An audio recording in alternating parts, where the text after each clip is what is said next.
ก็บอกเขาปึ่งก็เลยโอ้ยงูจะสา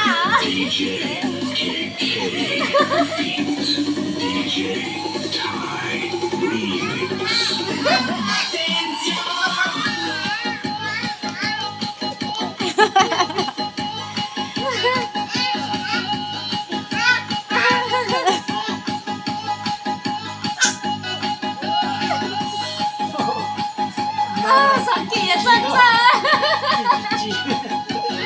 จีน้องเราหมดแล้วเนาะ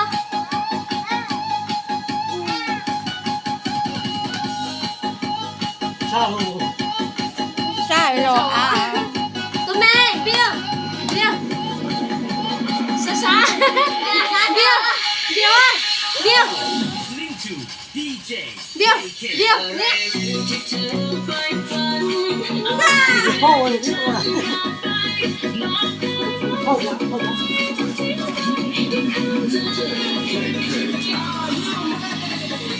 อจะพ่อจะ